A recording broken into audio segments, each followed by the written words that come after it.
ndagusuje kandi nguhaye ikaze wowe ukurikira Elmo Pod.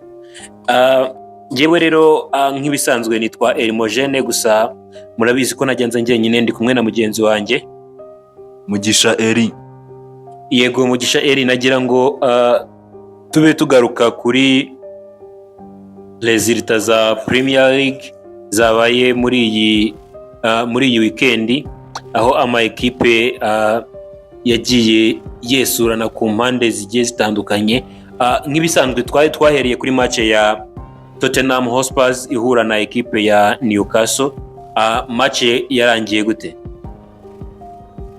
Ni match yarangiye ari ibitego 2-1. Ibitego cya mbere cyabonetse ku munota wa 4 gitsinzwe na Dominic Solanke kuri assist ya Pedro Porro, icya kabiri gitsindwa igitego cya kabiri cya match cyaje gitsindwa n'ikipe ya Newcastle yari yasuye Tottenham Hotspur Stadium, n'ubundi Newcastle yishyurirwaga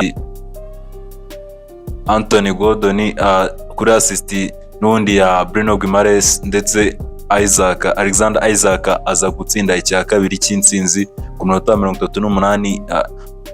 Baro yari itewe n'ubundi na Jacob Murphy, ariko Radu Drags yagerageza kwikuraho bikanga, birangira ari ibitego 2-1 Tottenham itsindirwa iwayo. Yego, Tottenham yatsindiwe iwayo. Umusaruro wa Ange Postecoglou ukomeza kuba mukeya. Ibi ngibi si biridinga Ange Postecoglou kwirukanwa? No biridinga, kubera ko yaba resulta yavugaga ko afite, ubundi twari yigeze gutera Braga amubwira ngo wowe nyine, avuga ngo abantu nyine baramubwiraga ngo wozatwara igikombe ibintu bizamera sawa. Wavuga nyine ngo umukinnyi watwaye na kumutoza watwaye ibikombe 2 muri myaka 2 byarangiye nyine yirukanwe. Nyine urumva asa nka aserereza witwa Erik ten Hag, ariko ikigaragara cyo we yaba ibikombe ntiyabitwaye, ndetse n'imyanya nyine n'umwanya ari kuganamo ugeze habi cyane, kubera ko Tottenham iriya match yagiye gukina ku mwanya wa 11. Bigaragaza yuko nyine kuba yaratsinzwe ni ibyago byinshi by'uko yasubira inyuma, ikaba yasanga ikipe ngenzi yayo Manchester United nyine bikaguma bigasubira inyuma byatari. Urumva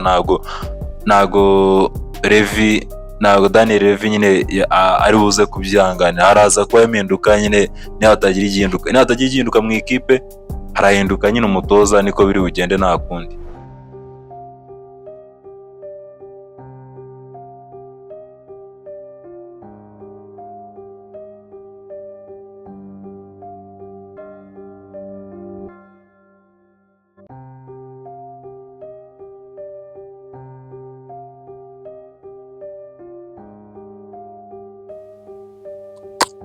Brentford nyuma yo gutsindwa na Arsenal nayo yafashe Soton irayinyagira. Uku kunyagirwa kwa Soton ntibiyisubiza mu cyiciro cya kabiri?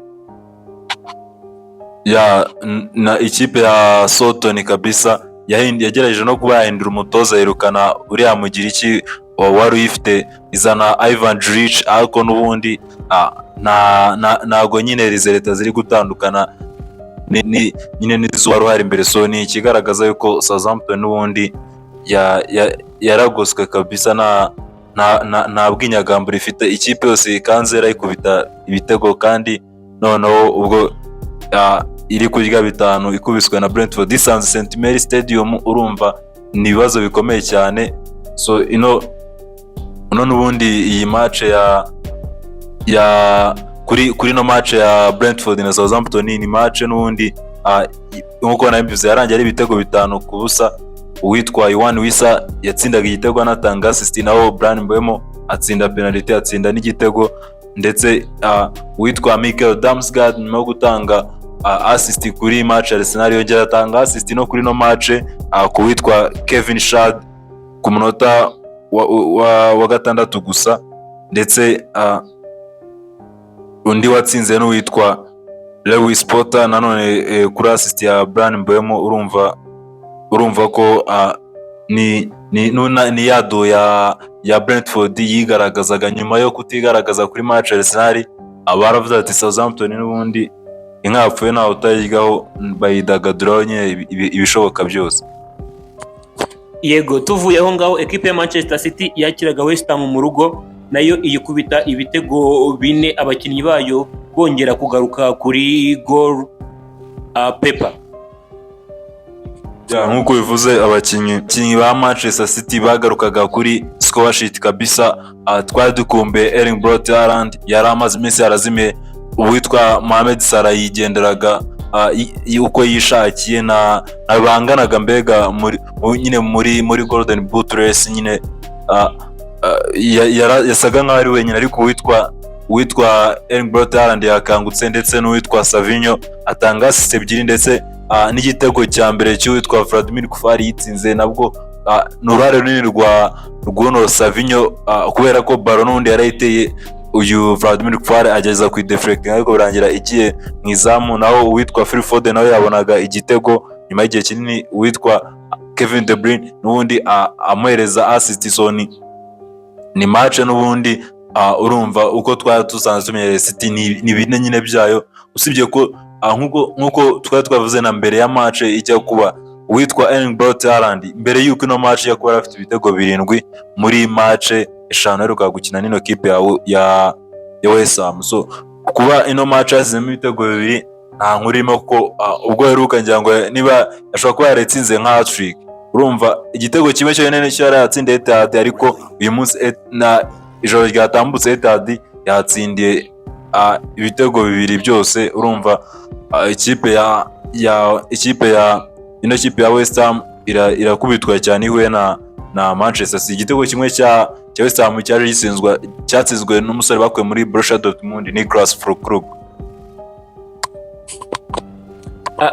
Turi gukora hari igihe twari turimo gukora, urambwira ngo kwiyaturiraho ikintu birarema cyangwa ururimi rurarema. Byari bivuye ku kuvuga ngo ekipe ya Chelsea iri kuvuga ngo ntago iri ku gikombe, ariko noneho nyuma yabyo koko ndi kubibona biri kwisohoreraho. Nyuma yo gutsindwa na Fulham iraje inganyije na ekipe ya Crystal Palace igitego kimwe kuri kimwe. Ibi byo noneho ni ibiki? Ni ekipe ya Chelsea n'ubundi yo icyo wenda yavuga ko yashyize imbere sinzi ngo no gutsinda imikino, ariko gutsinda imikino nta ntego ntago wahuza n'umuntu nyine ufite intego. So ni ekipe ya Chelsea yajura n'ubundi na ekipe ya Crystal Palace imaze iminsi igaragaza umupira mwiza. N'ubundi ekipe ya Crystal Palace kubitanaho n'umwanya udakwiranye nayo iriho. So yagomba kugerageza byibuze igakunota rimwe kuri Chelsea, cyane ko bari no kuri Selhurst Park. Urumva ntago Chelsea ari iwayo, so nta nkuru irimo kuba Crystal Palace yakura inota kuri Chelsea idashaka igikombe. Kandi nanone umwanya iyo ukaba ari mwiza nyine ku ikipe idafite ikintu irwana. So ni byaro ruca abana inota rimwe kabisa kuri no Crystal Palace yamaze. Urebye ino defense yayo back 3 bayo bamaze nyine guhuza abitwa ba Maxence Lacroix ndetse na ba Magay ndetse na n'uyu Chris Richards ndetse na Gardedin Anderson mwizamu umeze neza. Niyo usibye ko ntigeze mbona wenda bashyiramo uyu myugaro wabo wari umaze iminsi bavuye muri Chelsea, Trevor Chalobah nawe wari umaze iminsi afitingamo neza muri ino back 3. Ariko n'ubundi ekipe ya Crystal Palace usibye Arsenal wenda yayikoze mu jisho ikayitokoza, ariko yari maze iminsi ihagaze neza nyine koko yakubise na Brighton ibitego bigera kuri 3 byose kubuza. Rero byari ibintu bishoboka cyane, usibye ko nyine match tuyibonye, ariko ntekereza ko Chelsea ntago nizera ko nabonekeza ko yatengushywe cyane bitewe n'uko ubundi iracyari ku mwanya mwiza. Yego, Chelsea iracyari ku mwanya mwiza. So twigize gukora kuri Everton tuvuga ngo iri gutsinda ama ekipe makuru. Ndakubwira ati mba mbona itegura neza ama ekipe makuru, ariko ama ekipe biri ku rwego rumwe azabikwereka yuko atari ekipe iri seriye cyane. Koko ni ibintu byabaye. Bournemouth itsinda igitego kimwe inanirwa kukishyura ngo inatsinde, ahubwo match irangira Bournemouth isigaranye amanota 3. Ino ntago ari match yari yoroshye. Ekipe Everton gusura Bournemouth kuri Vitality Stadium ntabwo ari ibintu byoroshye. Bournemouth mbere yuko bakina yari imaze imikino 7 itaratsindwa na rimwe, rero kuba yayikuye amanota 3 byaruca abana, kandi no kuvuga ngo ku makipe makuru, yego Everton ni ekipe nyine irwanira nyine, wenda kuvuga ngo igize amahirwe yava nko muri second half table nyine, wenda ikaza muri single digit, wenda ikaza nko mu myanya yakoze nk'agashya, wenda ikaba yabona nko ku mwanya wa 10 wa 9 aho ngaho, cyangwa se ntacyo nishaka igumire ku myanya 12 13 ubuye nyine itabona relegation. Ni cyo kintu mbona abasore ba Shandais nyine baba bumva nyine bo babona, ariko ekipe ya Bournemouth yo yamaze nyine guhindura ibintu, kubera ko urebye umwanya wayo wonyine urabigaragaza. Bournemouth ni ikipe ubu ino match yarangiye ifite amanota 33 iri ku mwanya wa 7. urumva ikipe ya Manchester City irayirusha inota rimwe ryonyine, irabura amanota 3 yonyine ngo ihite inganya amanota n'ikipe ya Chelsea iri muri Big Four. Urumva ikipe ya Bournemouth nyine yo ifite aho igana nyine bitandukanye nuko wayegera nyine n'andi makipe nyine ari aho ngaho. Ikipe ya Bournemouth yo nibwo nyine iri kwiyubaka kabisa, kandi ifite n'abakinnyi nyine batoranyijwe na si bamwe twari tuzi. Bournemouth yazamugaye nabo ba Philip Billing yarabicaje, yazanye umupeti wo muri Porto wakina muri Porto Evanilson, itanga Dominic Solanke. Urumva ni ekipe n'ubundi ya Bournemouth imeze neza ku yo yagombaga gutsinda ekipe ya Everton kabisa. Yego ni Bournemouth imeze neza. Ekipe ya Leicester City yaje kuba itsindwa na Aston Villa ibitego 2-1. Umutoza Ruud van Nistelrooy yabuze icyo akora, mu by'ukuri ari gutsindwa umusubirizo. We noneho amaherezo ye biragenda bite ko guhesha ekipe amanota 3 byamunaniye? Birasaba ngo ekipe ya Leicester City ishake nyine ikintu ikora muri Amerika yo muri uku kwa mbere. Nicyo kintu nyine wenda umuntu yapfa kuvuga, kubera ko nanone kureba gushaka wenda nk'undi mutoza wundi nanone biratwara byinshi cyane, birasaba nyine kongera abantu nanone ugahera hasi. Kandi turebye Leicester City ntabwo umupira Ruud van Nistelrooy yatangiye agaragaza nko ku ikipe ya West Ham ntabwo ari kugaragaza ubu ngubu, byarahindutse.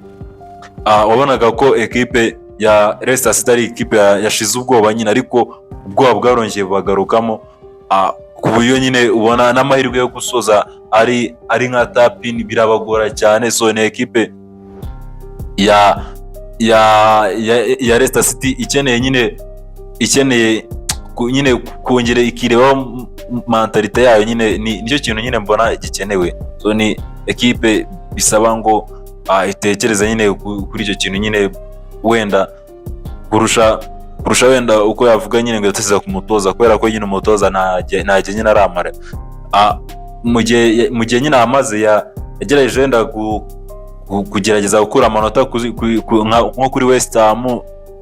Ari match ya mbere nyine abantu nyine baravuga ati Ruud van Nistelrooy ashobora kuba nyine hari ikintu nyine yagize, ariko aho na za Newcastle zikamurasa bine byose ndetse n'izindi kipe zikagumya kumukubita. Urumva ku buryo nyine ubona wenda hari ikintu yakora nyine kugira azinanize wenda mu bundi buryo, ariko ntagire nyine ikintu akora. So ni ikigaragaza yuko ekipe ya Leicester City wenda nijye ku isoko, ubundi nyine wenda n'ibyanga bikaguma nyine nk'uko ishake nyine undi mutoza, kuko ni kwanza biranagoye ko yarokoka nyine no relegation. Nuko bimeze, biragoye ko yarokoka relegation. Nari twavugaga ko ya challenginga ekipe ya Liverpool yagiye kuri American Express itayo amanota 2, dore ko yaje kuba inganya na Brighton igitego 1-1. Ibi ntibiyikuye kuri race y'igikombe. Bikuye kuri race y'igikombe, kuko urebye ikipe ya Liverpool irusha amanota 5 kandi Liverpool ifite ibirarane 2. So ntabwo Liverpool match yayo tujya tubona, ntabwo ntabwo ifite gahunda nyine yo kugaragaza ubwana nk'ubwo Arsenal ijya igaragaza.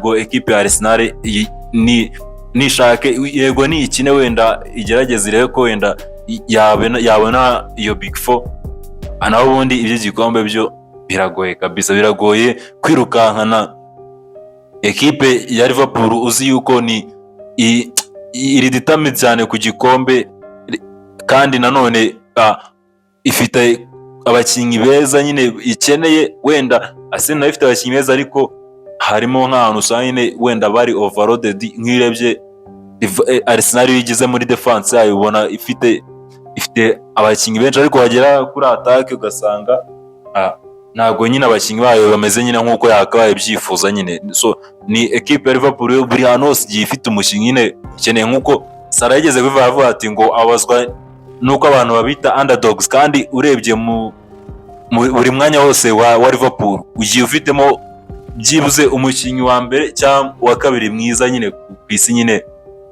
Ngigaza ko equipe ya Liverpool reflection yabo ibereka yuko cyangwa indorerwamo yabo bibonamo yuko ari equipe nziza, kandi banabigaragaza no mu kibuga. So bitandukanye cyane n'ibyi Arsenal utazi itsinda ibitego bitanu ikagaruka ikanganya ikagaruka nyine ukabona ko nta gahunda kabisa ya Arsenal irafatira. Wenda nyuma yo gutekereza wenda ikavuga ati reka ikagira ikintu wenda igaragariza nk'abakinnyi, ikareka gutsindwa n'udukipe tugiye ari duto, nibwo Arsenal wenda izagaragaza yuko hari ikintu kizima none iri kurwanira. Zikaba ari match zigera kuri 7 zabaga ku wa gatandatu, tukaba twabakoraga cyo bita nka recaps cyangwa se gusesengura tunyuzamo ijisho. Ndagusaba wowe warebye no video kuba wageze aho hose, ndagusaba ngo ukore share, like na comment, nicyo gituma tuguma tugakora, kandi ukore subscribe kugira ngo utazongera kutubura, uzongere utubone mwaka mwiza 2025.